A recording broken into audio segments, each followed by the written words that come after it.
Hallelujah. कैसे हो? खुश हो? ठीक हो? स्वस्थ हो? मुझे आशा है आज आप एक प्रभावशाली बनने जा रहे हैं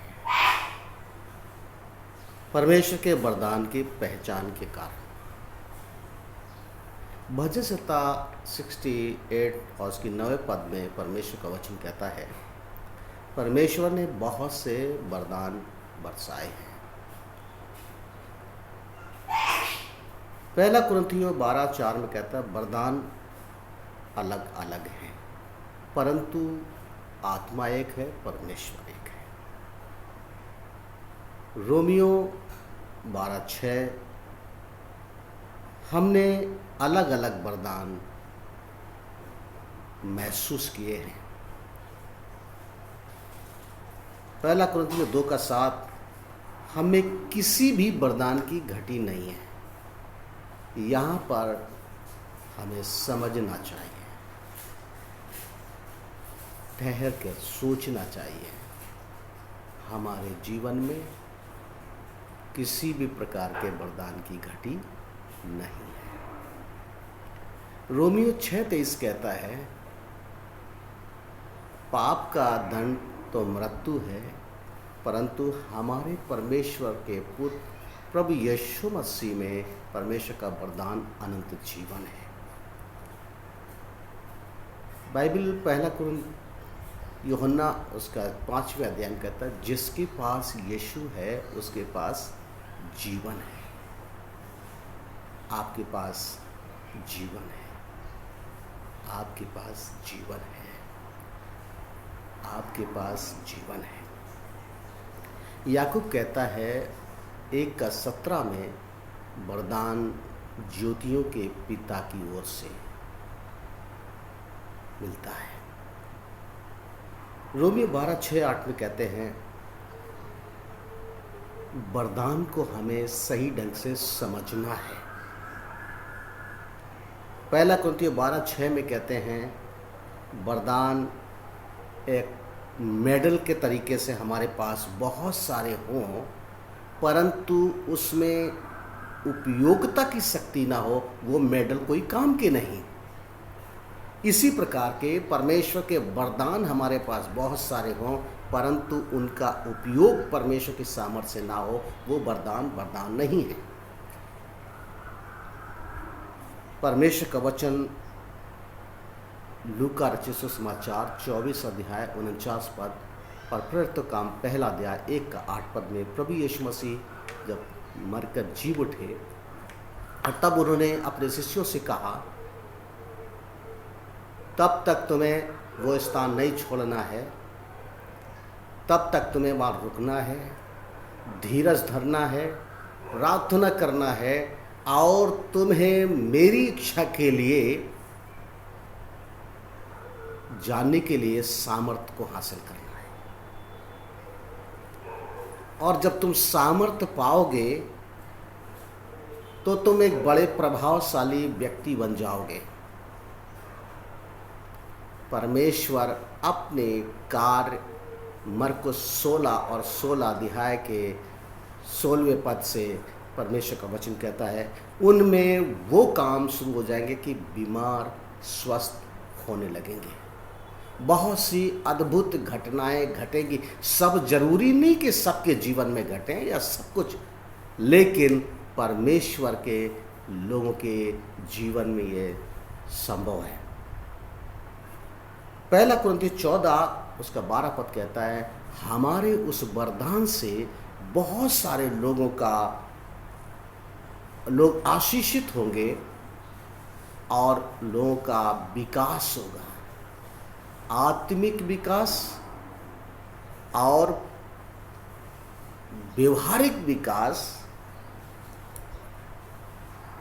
तमाम प्रकार से उनमें उन्नति होगी, वो लाभ हासिल करेंगे। प्रेरितों काम 2 अध्याय और 1-3 पद में, जब चेले परमेश्वर के पुत्र प्रभु यीशु मसीह की आज्ञा के अनुसार वो यरूशलेम में ठहरे रहे और प्रार्थना में कंटिन्यू लगे रहे, और प्रार्थना के द्वारा से उन्होंने परमेश्वर की पवित्र आत्मा की सामर्थ्य पाई, और वहाँ पर जीभें फटी, आवाज़ें सुनाई दी, और आके बहुत सी बातें, भाषाएं सुनाई दी, परंतु सबसे बड़ी बात थी कि वहाँ परमेश्वर का महिमा हुई। हमारे द्वारा परमेश्वर इन वरदानों से इसलिए नहीं उन्होंने हमारे अंदर उड़ेल दिए हैं कि परमेश्वर का नाम महिमा पाए। परमेश्वर ने ये वरदान हमारे ज़िंदगी में इसलिए उड़ेल दिया है कि हमारे द्वारा परमेश्वर की महिमा पाए या महिमा हो। परमेश्वर हमारे वरदान से करोड़ों लोगों को, हजारों लोगों को, लाखों लोगों को दुनिया के अनपहुंचे स्थानों तक परमेश्वर की आशीष पाते हैं। आज हम जहां भी हैं, सुन रहे हैं, या जहां अभी हम बहुत सी जगह नहीं पहुंचे हैं या नहीं पहुंच सकते हैं, परंतु फिर भी आप परमेश्वर का वचन सुन रहे हैं। परमेश्वर उन्हें छुड़ा रहा है, सामर्थी बना रहा है, आगे बढ़ा रहा है। परमेश्वर का वरदान यीशु मसीह है, और वो आपके जीवन की कमजोरियों को दूर करता है।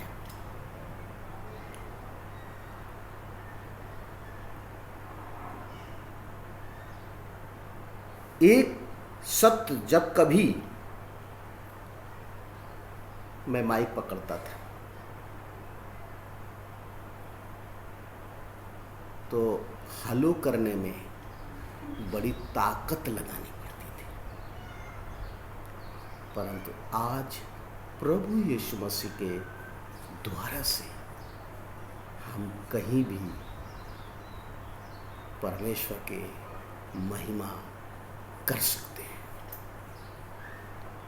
क्योंकि परमेश्वर का वचन कहता है हमें कुछ बातें परमेश्वर के वचन के द्वारा से पता चली। पहला पत्रस 4:7 में बाइबल कहती है सब बातों का अंत होने वाला है। सब बातों का अंत होने वाला है। सब बातों का अंत होने वाला है। इफिसियों 5:16 कहता है दिन बुरे हैं और अवसर को बहुमूल्य समझो मेरे प्रिय भाई और बहन।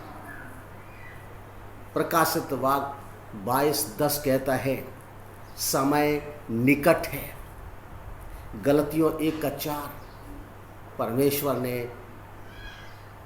हमें बुरे और वर्तमान संसार से छुड़ाने के लिए प्रभु यीशु मसीह दिया है।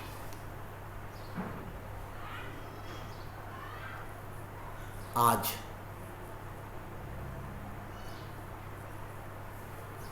बिना रुके आपको बता देना चाहता हूं कि अपनी भरपूरता औरों के लिए खर्च कर दो।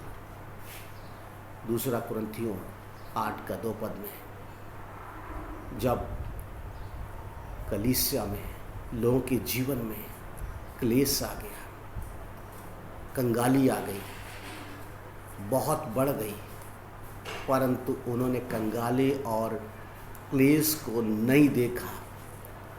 उन्होंने केवल परमेश्वर की इच्छा को देखा और उदारता बढ़ गई। आज पौलुस कहते हैं उदारता को ना भूलो। हमें परमेश्वर की इच्छा को नहीं भूलना, हमें परमेश्वर की इच्छा को पूरा करना, परमेश्वर की इच्छा को बढ़ाना, परमेश्वर की इच्छा के लिए उस वरदान को जो हमारी ज़िंदगी में है हो सकता है कि आप केवल 9 वरदानों पर टिके हों, परंतु वो एक सीमित हमारी शिक्षा के लिए है। वो केवल हमारे कलीसिया और हमारे जीवन की सुधार के लिए है। लेकिन बहुत सारे वरदान हैं। प्रार्थना का वरदान है, दान देने का वरदान है, अगुवाई करने का वरदान है, गीत गाने का वरदान है, बहुत सारे वरदान हैं।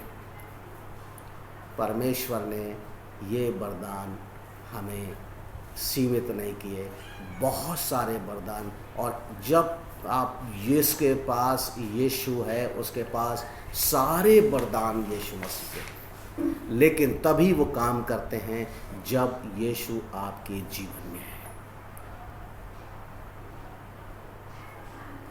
परमेश्वर का वचन कहता है भविष्यवाणियाँ का वरदान के लिए अगर हमारे पास है, चंगाई का वरदान है, दुष्ट आत्माओं को निकालने का वरदान है, अच्छी बात है।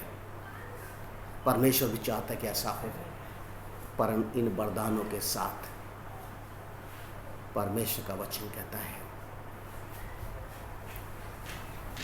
परमेश्वर की इच्छा भी बहुत जुड़ी है। अगर मत्ती सुसमाचार उसका 7:22 पढ़ें, वहाँ पर तुमने सब कुछ तो किया है, परंतु परमेश्वर की इच्छा को नहीं समझ पाए। हमें परमेश्वर की इच्छा को समझना है। हमारे पास एक वरदान है, हम खुश हों। हमारे पास 2 वरदान हैं, हम खुश हों। हमारे पास 9 वरदान हैं, हम खुश हों। हम जितने भी हमारे पास हैं, हम उन्हें लोगों की भलाई के लिए, परमेश्वर की महिमा के लिए उपयोग करें, और परमेश्वर में आप सामर्थ्य होकर बहुत से लोगों के ज़िंदगी को बदल दें। अनपहुँचे स्थान तक जहाँ आप कभी पहुँच नहीं सकते थे, परमेश्वर का वचन कहता आप वहाँ पहुँच जाएंगे परमेश्वर के सामर्थ्य से। परमेश्वर की सामर्थ्य से आज, अभी, अब इसी क्षण प्रभु आपके जीवन में अद्भुत कार्य करें। प्रभु आपको आशीष दे, प्रभु आपको आशीष दे, आपको सामर्थ्य दे। और परमेश्वर का वचन कहता है जब कमजोर लोग परमेश्वर को पुकारते हैं, परमेश्वर अपनी सामर्थ्य देता है और सामर्थ्य बना देता है। आज आप परमेश्वर के वचन के द्वारा से आप कमजोर नहीं हैं। आप पहचानें आपके जीवन में कौन से वरदान है, पहचानें आपके जीवन में कौन सा वरदान है, आप कौन सा वरदान है, कौन सा वरदान है, आप खोजें और उस वरदान को प्रभु की महिमा और इच्छा के लिए उपयोग करें। परमेश्वर आपको बड़ी आशीष। आइए हम प्रार्थना करें। प्रभु यीशु मसीह, इस समय हम तेरे पवित्र नाम में इन तमाम भाई और बहनों के लिए जिनके बगल में शैतान भी खड़ा होकर के कान में फुसफुसा रहा है, तुम कैसे हो, तुम्हारा जीवन कैसा है, तुम अभी इतनी जल्दी तुम ये सब नहीं कर सकते हैं, लेकिन परमेश्वर इसी समय इनकी ज़िंदगी में प्रभु तेरी सामर्थ आ जाए और ये वो वरदान को पहचान सकें जो इनकी ज़िंदगी में आपने डाला है, और ताकि ये मानव जाति की भलाई के लिए और आपकी महिमा के लिए उपयोग कर सकें बड़े प्रभावशाली ढंग से। प्रभु जैसे तेरे दास पौलुस ने कहा तीमुथियुस से, ओ जो वरदान मेरे हाथ रखते से तुझे मिला था वो तू चमका दे। प्रभु इनके द्वारा चमका दे, चमक जाए, ये चमक जाए, इनके द्वारा दूसरे लोगों के जीवन चमक जाए। जैसे लोहा लोहे को चमका देता है, प्रभु इनके द्वारा से बहुत सी जिंदगियां प्रभु तेरे लिए चमकने पाए। प्रभु यीशु के नाम में आमीन। प्रभु आपको आशीष दे। जब आप आशीष पाते हैं हमें भी बताएं, और ताकि हम भी परमेश्वर का धन्यवाद कर सकें। और जब आप इसे आशीष पाते हैं तो इसे दूसरों को बढ़ाएं और लाइक भी करें, सब्सक्राइब करें। प्रभु आशीष दे।